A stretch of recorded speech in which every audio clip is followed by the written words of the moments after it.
I'm Jeff Hunt. He's Bill Thorpe. It's Monday.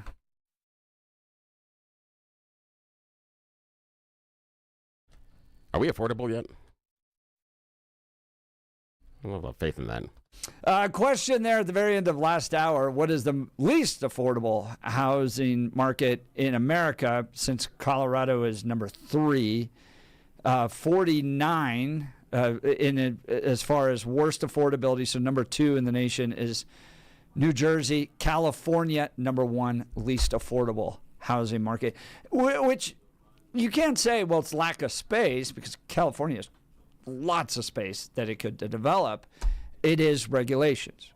That is a big part of it. You see it in the Pacific Palisades rebuild, that they just can't even get the permits to finally start rebuilding. It's so difficult. They can't get the bullet train. It is part of the way Democrats, is in their DNA. They sit in committee meetings and they feel like they can centrally plan something, and it ends up with regulation on top of regulation on top of regulation. Colorado, the 6th most regulated state in the nation, and it just becomes a headache. The only people that can navigate all these are big firms with lots of lawyers. It just doesn't work. Everything gets more expensive as a result of it. All right. Coming up this hour, we're honored to talk to John Stonestreet, president of Colson Center. He'll be joining us. He's got an opinion piece in the Daily Citizen. By the way, Daily Citizen, great publication. Go check him out. This is the daily publication out of Focus on the Family. But he's got a piece in there on Nick Fuentes, the impact he's having on men. We'll talk with John Stonestreet. Coming up now, though, is time for the news. Blake Olson. Blake Olson, news and comment. Hey, good Monday morning. 41 and sunny in Denver, expecting a high of 65 today. News sponsored by Pastor Camp Heating and Air Conditioning at 303-777-1234 to learn more about special savings opportunities on Lennox equipment. Broncos in a minute. Our top story, Denver police investigating a shooting that happened in northeast Denver early this morning, east of Pena, on North Tower Road Boulevard, south of East 60th Avenue near DIA. One person was taken to the hospital and their condition not reported. Investigation on the suspect and the case is underway. The son of Hollywood director Rob Reiner has been arrested, according to TMZ, after Reiner and his wife were found dead inside their L.A. home, apparently the victims of a stabbing. The director's son, Nick, has been open in the past about his struggles with drug addiction and his tumultuous relationship with his father. DJT is blaming the deaths on TDS. In a post this morning, 47 claimed his death was, quote, reportedly due to the anger he caused others through his massive, unyielding, and incurable infliction with a mind-crippling disease known as TDS, Trump Derangement Syndrome. DJT added that Reiner, quote, was known to have driven people crazy by his raging obsession of President Trump. He ended with the post with, quote, may Rob and Michelle rest in peace. Reiner was 78 years old, while Michelle was 68. Authorities looking for a suspect related to a shooting at Brown University over the weekend. It comes after a person of interest who had been detained was released. 2 people were killed and 9 others were injured. At least 15 people are dead and 40 others remain hospitalized after an Islamo-terrorist opened fire at Bondi Beach in Sydney, Australia. Officials say the shooters were father and son. Happened at a Jewish celebration at Sydney Beach that left at least 15 dead and dozens wounded. All right, on Sunday, the Packers at the Broncos on Sunday at Mile High Stadium, and Denver going for 11 straight wins. End of the third, the Broncos down 23-21. On a 2nd and 15. Nix to the end zone. Franklin has it. Touchdown, Broncos. Bo Nix to Troy Franklin. Gorgeous pass and catch to take the lead 34-26. The final. Nix threw for 302 yards, 4 touchdown passes. Cortland Sutton, 7 catches, 113 yards, and a touchdown. Late in the game, the Packers with the ball, trying to come back on 4th and 10. Packers have got to have it. Not going to get a pass away. The Orange Rush. Defense too tough. Big win for the Broncos. And here's the quarterback, Bo Nix. Now 12-2, the Broncos proving he can lead this team to a championship. Well, thanks a lot, and Bo, congratulations. What a game. You guys came in winners of 10 straight, now 11, but you were the underdogs. What did this team show against a really difficult Packers team? That we're the overdogs. What was the biggest difference today? What really changed the momentum down the stretch? I think every unit played great. We had key plays in all units. Defense just kept playing at the end, and they got stop after stop after stop. They got 2 really big turnovers, and then offensively we got touchdowns today instead of field goals. The 10-4 Jags at the Broncos coming up this Sunday. Kansas City quarterback Patrick Mahomes tears his ACL. The Chiefs will not be in the playoffs for the first time since 2014. 44-year-old grandfather Phillip Rivers, 18 of 27, had a touchdown pass and an interception, but they lose to Seattle 18-16 after a field goal on the road. But he's hoping that they can win 3 more games and possibly get the Colts into the postseason. Shadur Sanders, 3 interceptions, sacked 5 times, 31-3 loss to the Bears. And good news here, away from sports. Candace Owens and Erica Kirk say they are going to meet in person and talk and postpone the live stream and any social media on the subject of the assassination for now. Blake, I want to ask you about this. Boo. Boo. Yes, Billy wanted a public throwdown, huh? He Yeah, did. I did. He did. He needed to see that. Yeah, I did. Needed some theme music underneath it, too. Now, what do you think is going to come out of that, Mr. Thorpe?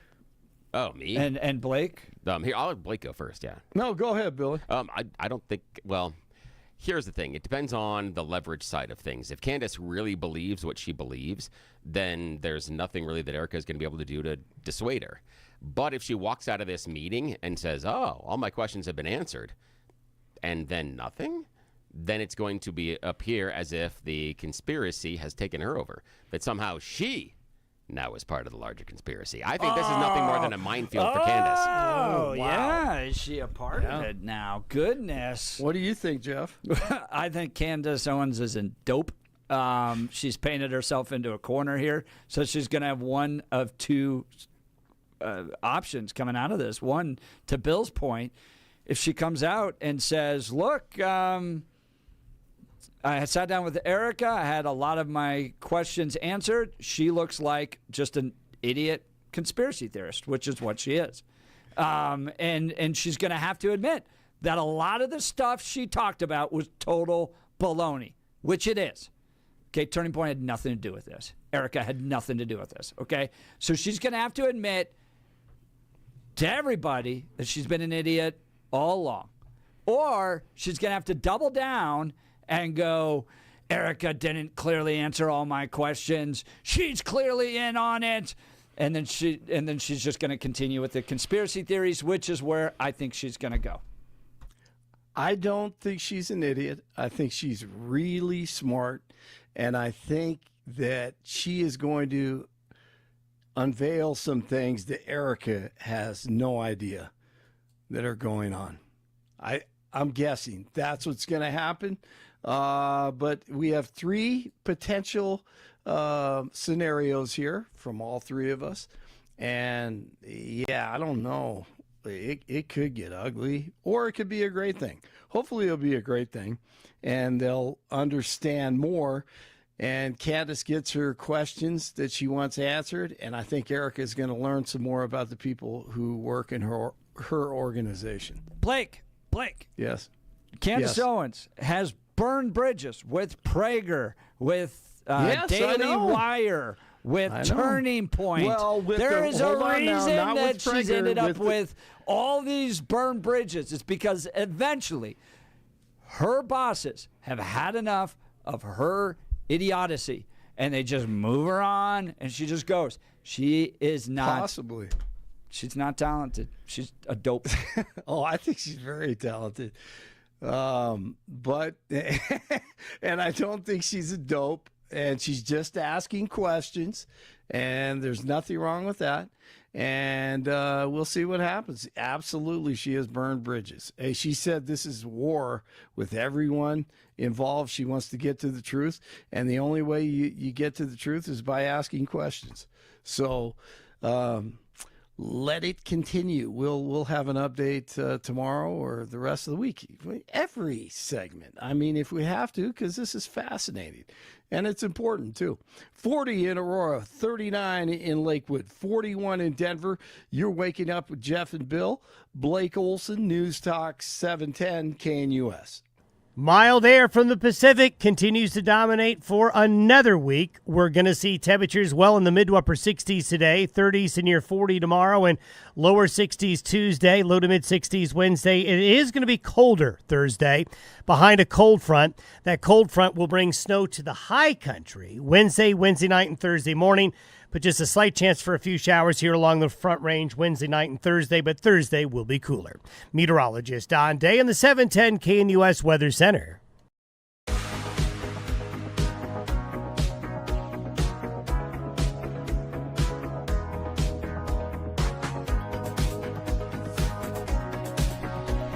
This is a great version of the song. But I was going to say, is this a racist version of the song? No, this song is not racist, despite what Joy Reid said. That's not the history of the song.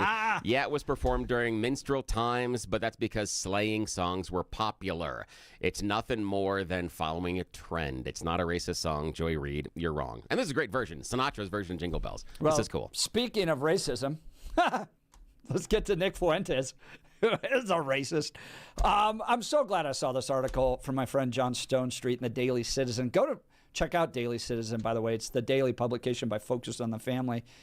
dailycitizen.focusonthefamily.com. Great work there. Joining us now is John Stonestreet, president of the Colson Center. Good morning, John. Thanks for joining the Jeff and Bill Show. Yes, good morning, sir. Good morning, guys. Great to be on with you. All right. So this is how I felt about Fuentes, and I feel like you covered it as well. I'm like, if you took the way the libs think about the world and then just flipped it 180, you wouldn't get a conservative worldview. You would get a weird race, gender-obsessed version of the left just on the other side of things, and that's kind of what Nick Fuentes does. So, for instance, when he talks about race, the Republicans and conservatives would generally go, well, the reason we don't like what the left's doing is because it's race obsession. We shouldn't be obsessed about race. It doesn't matter. It's just skin tone. The Republican Party was founded by recognizing the inherent dignity and worth of all people, regardless of their race. But Nick Fuentes just jumps to the other side and argues that race is really important and pushes back by just doing the same thinking that the left does. You talk about this in your article, Nick Fuentes' Feminism for Men. Tell us about the article. Well, listen, it's interesting because I think what we see with Fuentes, but really the popularity of the Groyper movement among young men is both the result of feminism, but it's also the mirror of feminism. I mean, what is feminism? I mean, and I don't mean first-wave feminism. First-wave feminism corrected some really important injustices and expanded some, important rights that women deserve. But when feminism became hijacked by the sexual revolution, then it basically created this, eternal war between two groups of people, men and women. I mean, that's what Fuentes' framework is that there is this war. For him, on the other side are people who are non-white and, of course, women. He kind of talks about women in the same sort of horrible way that he talks about ethnic minorities and different races and so on. And he sees, and this is something that Alexander Solzhenitsyn in The Great Russian Dissident talked about, right? Which he said, the problem is thinking that there's this one group of people that is the source of all that's wrong with the world. And if we could just rid the world of that group of people, then all would be well. But Solzhenitsyn went on to say, but the line of good and evil isn't between nations or groups, or I would say between men and women or different races. It runs right down the middle of the human heart. And so real conservatism stands on that universal principle. It doesn't kind of point out what's wrong in some sort of victim status. And that's the other, by the way, I think the other way that the Fuentes version of Groyperism resembles feminism. It's a perpetual victimhood, right? It's not based on anything noble. It's not a vision of what's good about life in the world. It's only a victim status, which is the flip side of critical theory, right? The whole thing that the right has been kind of trying to uproot, this perpetual narrative of oppressed oppression. But in Fuentes' version, who's the oppressed and who's the oppressor just gets flipped upside down. You're exactly right. That's John Stonestreet. We're talking about his latest piece in the Daily Citizen titled Nick Fuentes is Feminism for Men. John, why do you think Fuentes has been so appealing, particularly to young white men with his attitudes? I mean, in many ways, it would be so off-putting. It takes 30 seconds to see him openly espouse anti-Semitic beliefs, racist, talks about beating women. I mean, it seems horrible, but it's not just Fuentes. You have Andrew Tate as well, kind of appealing. What is the root of that appeal, and how do Christians reason into that and try to help debunk it? Yeah, let me give you three answers to that. The first is the historic answer. I mean, there is just something historic, I would say supernatural, about the perpetuation of anti-Semitism in all forms. So you see it pop up throughout human history. It's almost like this is, a chosen people that has this kind of, I mean, it's almost like the biblical account here makes some sense. But that's the kind of the meta explanation of it. But another explanation of it, I think, that is really important, and this is what I meant earlier when I said the irony is that Fuentes' feminism for men is the result of feminism. And listen, white men have been told that they're the problem with the world, that there's no form of their identity that's not toxic, right? I mean, what a hopeless title and stamp, label to be put on an entire group of people. And I think that there have been a lot of, young men that have been told that, and they're tired of it, and they're looking for, some other way to be themselves. I mean, they can't stop being themselves. I mean, that's what's so devastating and damning about the woke ideology and racism, is that you condemn an entire group of people, not based on their behavior, but based on who they are, things that they actually can't change about who they are. And I think that there is a reaction to that. I think people are looking for, something to believe in. I think, in other words, what we're seeing in terms of the rise of interest in kind of Fuentes' Groyperism and these kind of influencers who are so transgressive in how they talk about race and so on.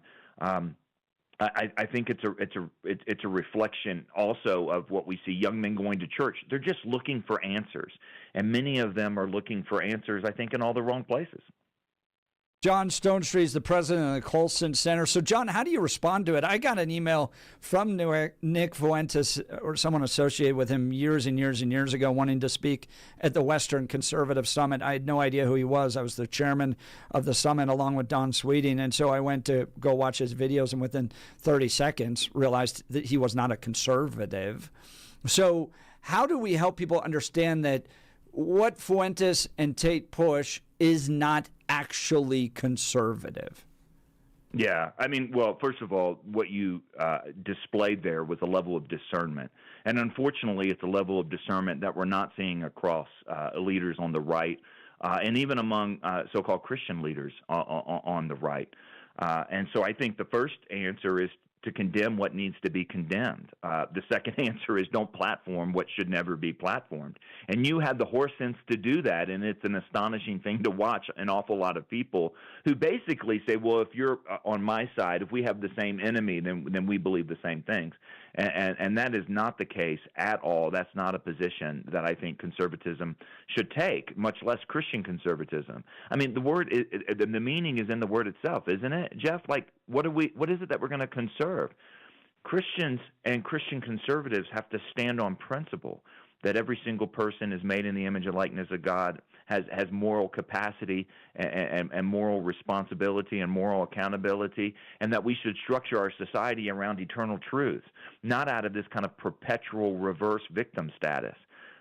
We should never tolerate any sort of racism, particularly this kind of anti-Semitism that completely pops up. And by the way, I think this is a third reason. I forgot to get to the third reason that we're seeing this again, is that young people today, especially young men, don't know history. And the idea, of course, of the 20th century is we saw what the damage that anti-Semitism can do. And if young people aren't taught that, and we're not great at teaching our young people civic history, then it's going to pop up. That also is an answer to this question. What do we need to do? We need to teach young people history. We need to reach out to young men. Right now, churches in particular have an incredible opportunity to reach out and mentor and embrace and deal with young men. And unfortunately, it doesn't seem like that many churches are prepared for this. I've got a whole row of young men sitting at my church. I talk to pastors and I talk to leaders and I talk to folks all the time who have that row of young men at their church too. Lean in, talk to them, bring them on board. They're looking for things to believe in. It's an opportunity that we have, and I hope we don't miss it. That's John Stonestreet, president of the Colson Center. He's got a great piece in the Daily Citizen, the daily publication by Focus on the Family. Nick Fuentes is Feminism for Men.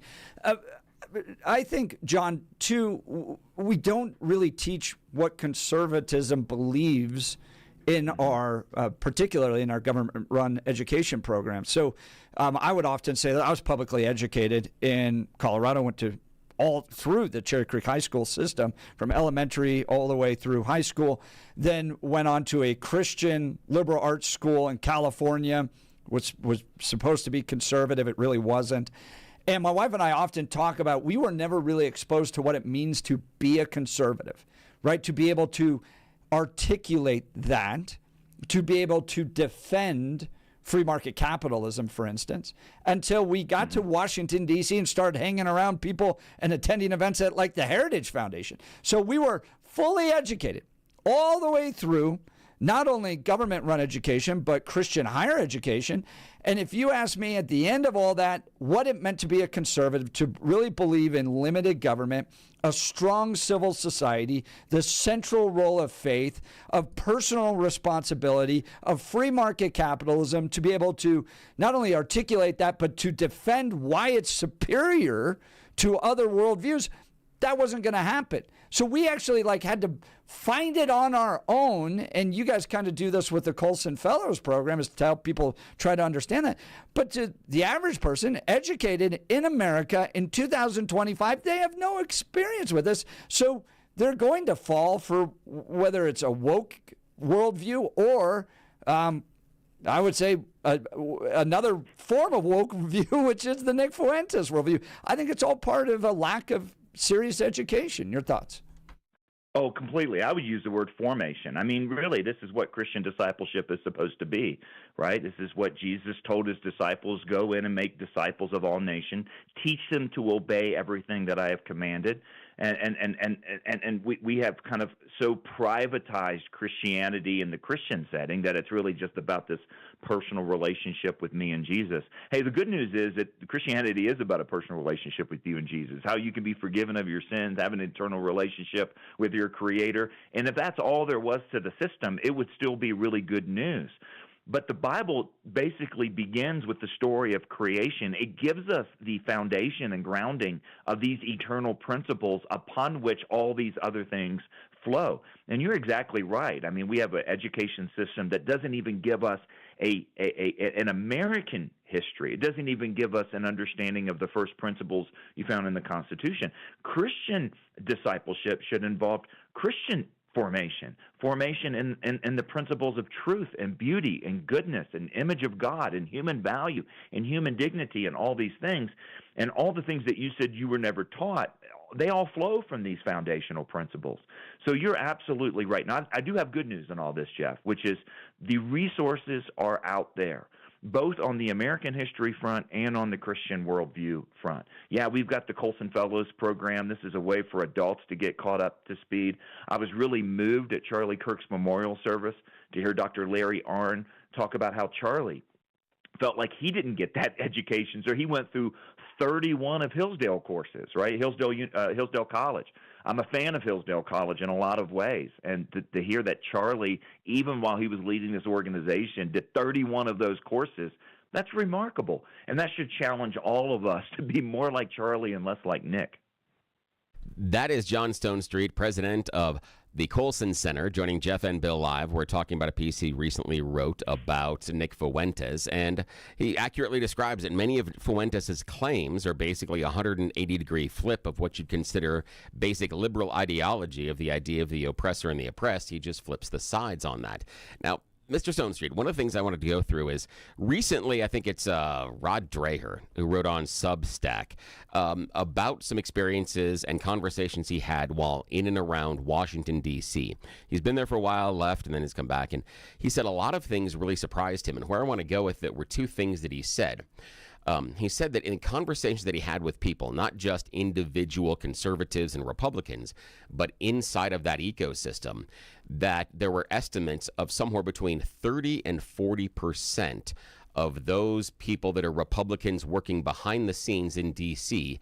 that are Gen Z and below are followers of Fuentes. And the other thing that he thought was problematic was that in some circles, their Christian beliefs didn't insulate them. In fact, it strengthened their cause in believing that Fuentes was right. And so I kind of want to have just your impressions on that, because when I saw those numbers, again, it is just one author is talking about one set of experiences he had inside of Washington, D.C. So it can be, a little bit of, just kind of an example. But I think that I'm curious about your feelings on that. Do you think that 30 to 40%, again, not across the country, just focused in Washington, D.C., could actually be followers of Nick Fuentes? And what do you think about the writer's implication that a Christian theology didn't necessarily insulate some of these followers and, in fact, strengthen their resolve to follow Fuentes? Well, it's a good question. I joined a whole bunch of other people in big alarm reading Rod's piece, and I'm a friend and fan of Rod's in a lot of ways. I thought maybe he was overstating it. It put me on a mission of asking a lot of my connections in Washington, D.C., what they see. And I think, the best that I can figure out, it's probably a bit of an overstatement, that 30 to 40%, but it is big enough to be a real problem. This is a real problem on the right. This is a fox in the hen house. This is something that has to be addressed on the right. And so I think it points to something serious and something real. And I could tell you that it's more than just kind of a handful of people, in somebody's basement, and more than just kind of bots and, people that are hired in, other parts of the world to kind of be trolls online, which is what how some people have described this. We've gotten enough feedback on this piece, not to mention other pieces that we have done, including on Tucker Carlson's interview on Fuentes, to know that, no, it's real. And I think there's actually, it's more than just two groups here that we're dealing with, like kind of neocon classic conservatives on one hand, and then, the Fuentes group, on the other hand. There's this kind of middle ground that I think is looking for allies and looking for explanations, looking, as I said earlier, for something to believe in. So I think there's a big group of maybe not kind of Fuentes devotees, but Fuentes apologists, or maybe Fuentes adjacent kind of thinking, where they're willing to kind of coddle around and entertain a level of anti-Semitism And in order to accomplish what they consider to be the greater good, which is, basically having a tougher form of conservatism. They don't believe that the neocons work. I kind of share that critique, but we don't have to tolerate or create space for anti-Semitic, completely misogynistic views. I understand that those words are often thrown around inappropriately, but in this case, they're absolutely appropriate. We don't have to tolerate or create space for that in the movement, right? We can walk and chew gum at the same time. We can say that this is right and this is wrong, and stand on principle first and foremost, rather than some kind of Nietzschean, amoral, kind of will to power. That's not what conservatism is, but that's what his form of conservatism is this kind of Nietzschean will to power thing. So I share the concern. It may not be as bad as the article put it, but it's there, and it has to be addressed. And I think the way to do that, to Jeff's point earlier, is education. It's formation, particularly those of us that understand a Christian worldview, that these eternal truths of God and the world kind of shape how we should think about public life. And if it does that, we need to stand on those truths and be willing to call balls and strikes where we need to do that.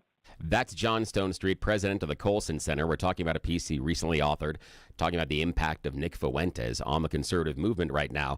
And we're referring back to a piece on Substack, Rod Dreher. I'm so excited that you read that. You have no idea how much my intellectual juices are flowing right now. I told you John was a smart guy. Fantastic. Okay, John, now I want to look. One of the things that Rod had said now, where we started with was the idea that there may be 30 to 40% of those that consider themselves to be a conservative or Republican that are behind the scenes in D.C. being followers to some extent or another of Nick Fuentes. So it's not that every follower is the same, but like you said, there's some that are also adjacent. Rod was concerned about there also ties to the Catholic religion and Christianity, using that as a justification. But further on down inside of his piece, he goes a layer deeper, which is exactly where you went. The idea of Nietzsche and the idea of nihilism and the idea of, could part of this not necessarily mean that they're really hardcore followers of Fuentes, but instead are just trying to burn the system, that this is a means to an end, that they will go along with this as long as it gets them to their desired destination. What do you think the real motivation is behind this? Could it really be that they're following Fuentes, or could it be something deeper that Rod was talking about and you just touched on, the idea that this is just a means to an end? Oh, yeah. Listen, to subquote C.S. Lewis in Narnia when he's like, Plato, it's all in Plato. I'll go Nietzsche, it's all in Nietzsche.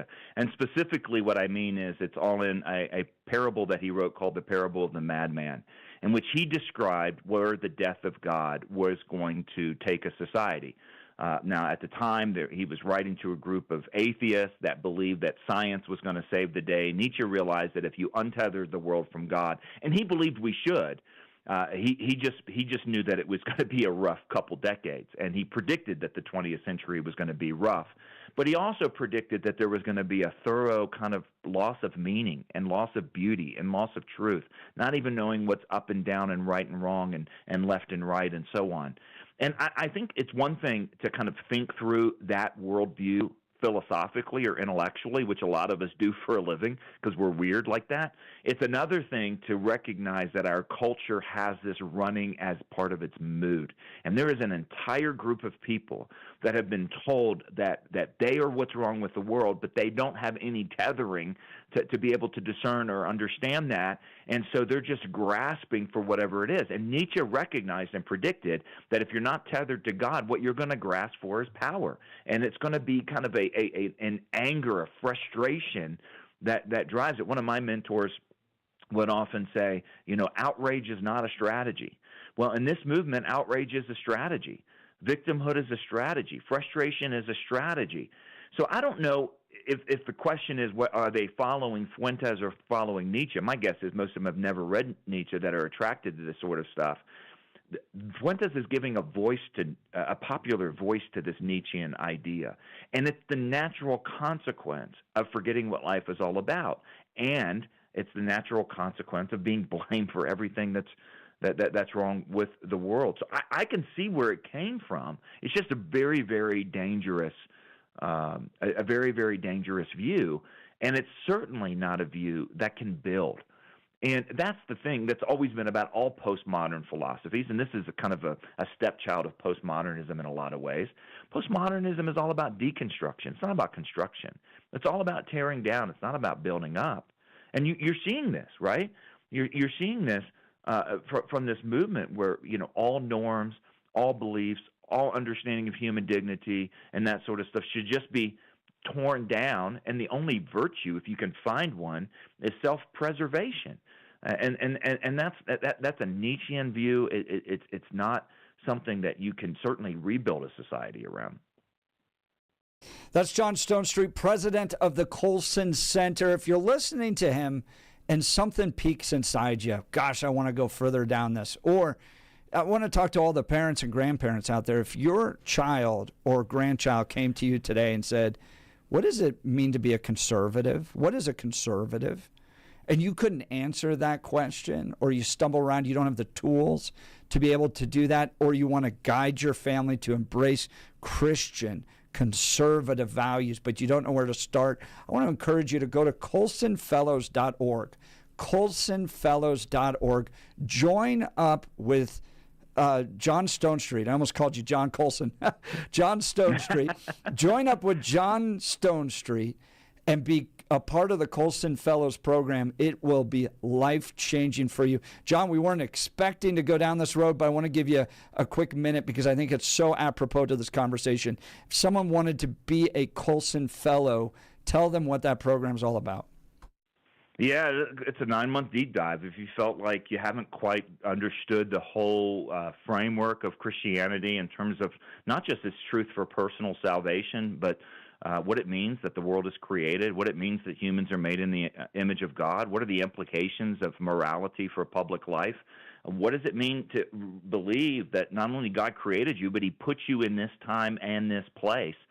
That's what the Fellows program is. We have 1,700 people right now that are going on a deep dive on Christian worldview, understanding the cultural issues, and developing a plan for leadership in their own spheres of influence. Colson Fellow courses start every August, and then they go until May. So we're in the middle of a class right now, and we have another group considering it, and applications open up in a month or so. So again, colsonfellows.org, you can apply, you can learn more about the program, you can see what the course of study looks like. This all happens within small groups, so either small groups in one of our church affiliates or small groups in one of our regional cohorts.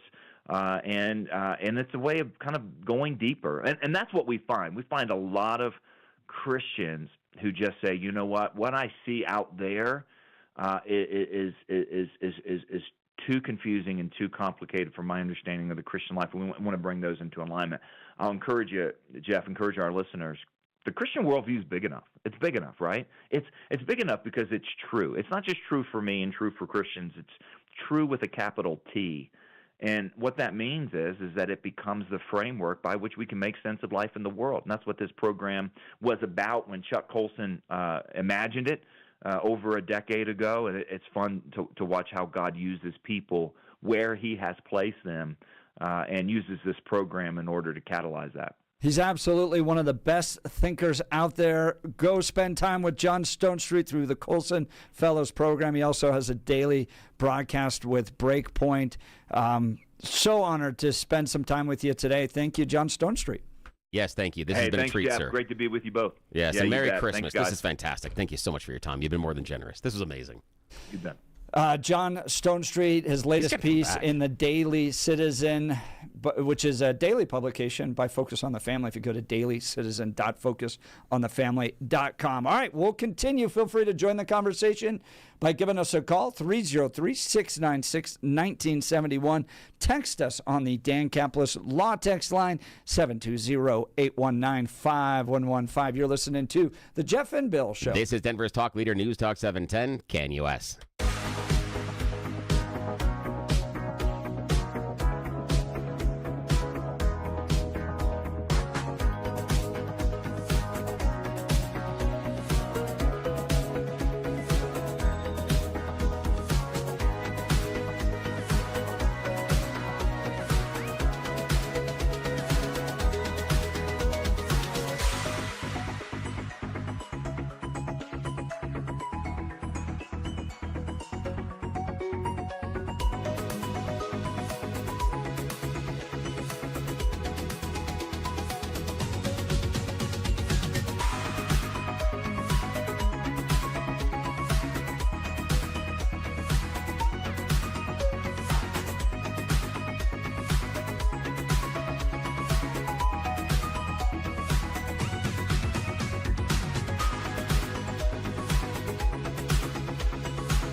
This is the Christmas Carol that nobody wanted to make. Couldn't get it produced. No one wanted to do it with Ray Charles? I feel like anything no. Ray touched turned to No, gold. Ray's not the original one that did this. It is only the because original of one yeah. they Nobody wanted to produce okay. this song. This is only because of Eddie Cantor in the mid 30s in his radio show that it even became popular. It was written by one of the writers on his show, but they couldn't get anybody to do it because it was viewed as a kid's